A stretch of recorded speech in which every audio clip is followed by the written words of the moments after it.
I knew that the light went out.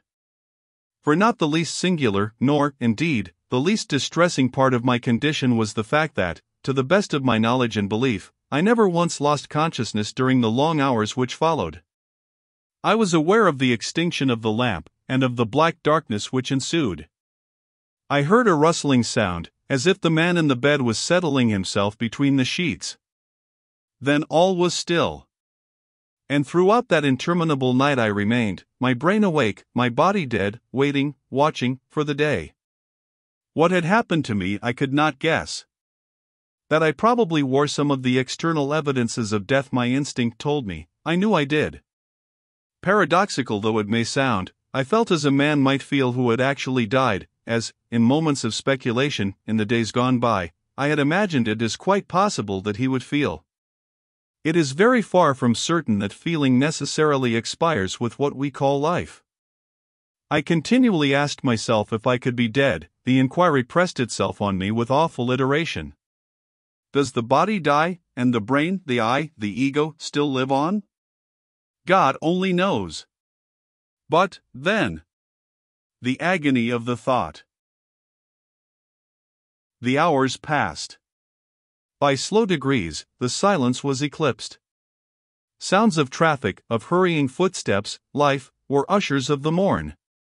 Outside the window sparrows twittered, a cat mewed, a dog barked, there was the clatter of a milk can. Shafts of light stole past the blind, increasing in intensity. It still rained, now and again it pattered against the pane. The wind must have shifted, because, for the first time, there came, on a sudden, the clang of a distant clock striking the hour, 7. Then, with the interval of a lifetime between each chiming, 8, 9, 10.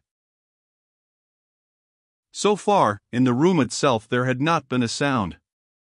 When the clock had struck 10, as it seemed to me, years ago, there came a rustling noise, from the direction of the bed.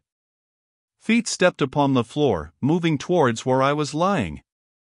It was, of course, now broad day, and I, presently, perceived that a figure, clad in some queer-colored garment, was standing at my side, looking down at me. It stooped, then knelt. My only covering was unceremoniously thrown from off me, so that I lay there in my nakedness. Fingers prodded me then and there, as if I had been some beast ready for the butcher's stall. A face looked into mine, and, in front of me, were those dreadful eyes. Then, whether I was dead or living, I said to myself that this could be nothing human, nothing fashioned in God's image could wear such a shape as that. Fingers were pressed into my cheeks, they were thrust into my mouth, they touched my staring eyes, shut my eyelids, then opened them again, and, horror of horrors, the blubber lips were pressed to mine, the soul of something evil entered into me in the guise of a kiss. Then this travesty of manhood reascended to his feet, and said, whether speaking to me or to himself I could not tell, "Dead, dead, as good as dead, and better. We'll have him buried." He moved away from me. I heard a door open and shut, and knew that he was gone. And he continued gone throughout the day. I had no actual knowledge of his issuing out into the street, but he must have done so, because the house appeared deserted. What had become of the dreadful creature of the night before I could not guess. My first fear was that he had left it behind him in the room with me, it might be, as a sort of watchdog. But, as the minutes and the hours passed, and there was still no sign or sound of anything living, I concluded that, if the thing was there, it was, possibly, as helpless as myself, and that during its owner's absence, at any rate, I had nothing to fear from its too pressing attentions. That, with the exception of myself, the house held nothing human, I had strong presumptive proof more than once in the course of the day. Several times, both in the morning and the afternoon, people without endeavored to attract the attention of whoever was within. Vehicles, probably tradesmen's carts, drew up in front, their stopping being followed by more or less assiduous assaults upon the knocker and the bell. But in every case their appeals remained unheeded. Whatever it was they wanted, they had to go unsatisfied away. Lying there, torpid, with nothing to do but listen, I was, possibly, struck by very little, but it did occur to me that one among the callers was more persistent than the rest. The distant clock had just struck noon when I heard the gate open, and someone approached the front door. Since nothing but silence followed, I supposed that the occupant of the place had returned, and had chosen to do so as silently as he had gone. Presently, however, there came from the doorstep a slight but peculiar call, as if a rat was squeaking. It was repeated 3 times, and then there was the sound of footsteps quietly retreating, and the gate reclosing. Between 1 and 2 the caller came again. There was a repetition of the same signal, that it was a signal I did not doubt, followed by the same retreat. About 3 the mysterious visitant returned. The signal was repeated, and, when there was no response, fingers tapped softly against the panels of the front door. When there was still no answer, footsteps stole softly round the side of the house, and there came the signal from the rear, and then, again, tapping of fingers against what was, apparently, the back door. No notice being taken of these various proceedings, the footsteps returned the way they went, and, as before, the gate was closed. Shortly after darkness had fallen this assiduous caller returned, to make a 4th and more resolute attempt to call attention to his presence. From the peculiar character of his maneuvers it seemed that he suspected that whoever was within had particular reasons for ignoring him without. He went through the familiar pantomime of the 3 squeaky calls both at the front door and the back, followed by the tapping of the fingers on the panels. This time, however, he also tried the window panes. I could hear, quite distinctly, the clear, yet distinct, noise of what seemed like knuckles rapping against the windows behind. Disappointed there, he renewed his efforts at the front. The curiously quiet footsteps came round the house, to pause before the window of the room in which I lay, and then something singular occurred.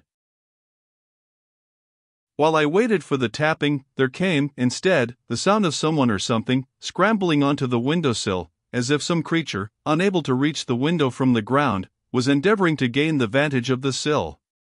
Some ungainly creature, unskilled in surmounting such an obstacle as a perpendicular brick wall. There was the noise of what seemed to be the scratching of claws, as if it experienced considerable difficulty in obtaining a hold on the unyielding surface. What kind of creature it was I could not think. I was astonished to find that it was a creature at all. I had taken it for granted that the persevering visitor was either a woman or a man. If, however, as now seemed likely, it was some sort of animal, the fact explained the squeaking sounds, though what, except a rat, did squeak like that was more than I could say, and the absence of any knocking or ringing. Whatever it was, it had gained the summit of its desires, the windowsill. It panted as if its efforts at climbing had made it short of breath. Then began the tapping. In the light of my new discovery, I perceived, clearly enough, that the tapping was hardly that which was likely to be the product of human fingers. It was sharp and definite, rather resembling the striking of the point of a nail against the glass.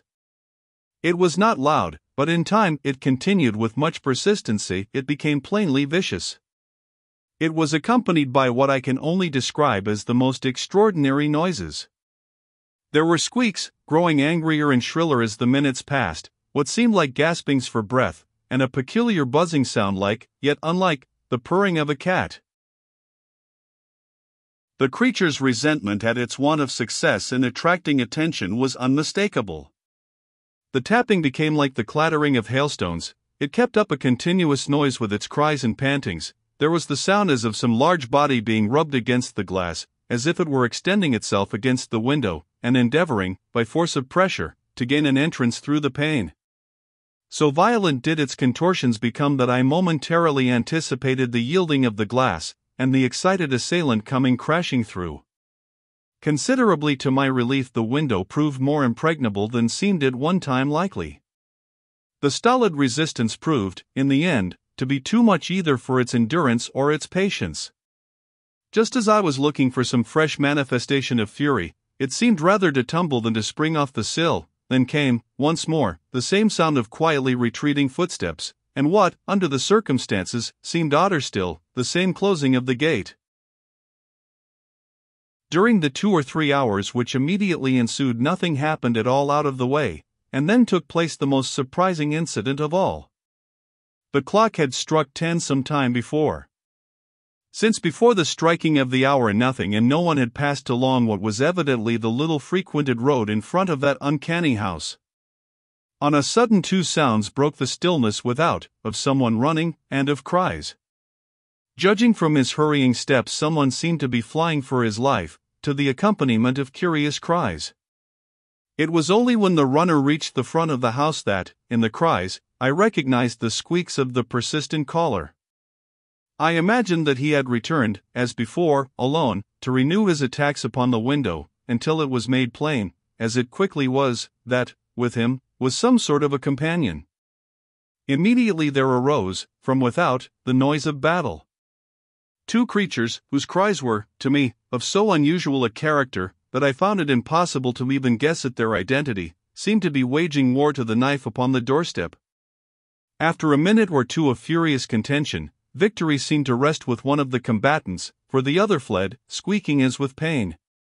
While I listened, with strained attention, for the next episode in this queer drama, expecting that now would come another assault upon the window, to my unbounded surprise I heard a key thrust in the keyhole, the lock turned, and the front door thrown open with a furious bang. It was closed as loudly as it was opened. Then the door of the room in which I was dashed open, with the same display of excitement, and of clamor. Footsteps came hurrying in, the door was slammed to with a force which shook the house to its foundations, there was a rustling as of bedclothes, the brilliant illumination of the night before, and a voice, which I had only too good reason to remember, said, "Stand up." I stood up, automatically, at the word of command, facing towards the bed.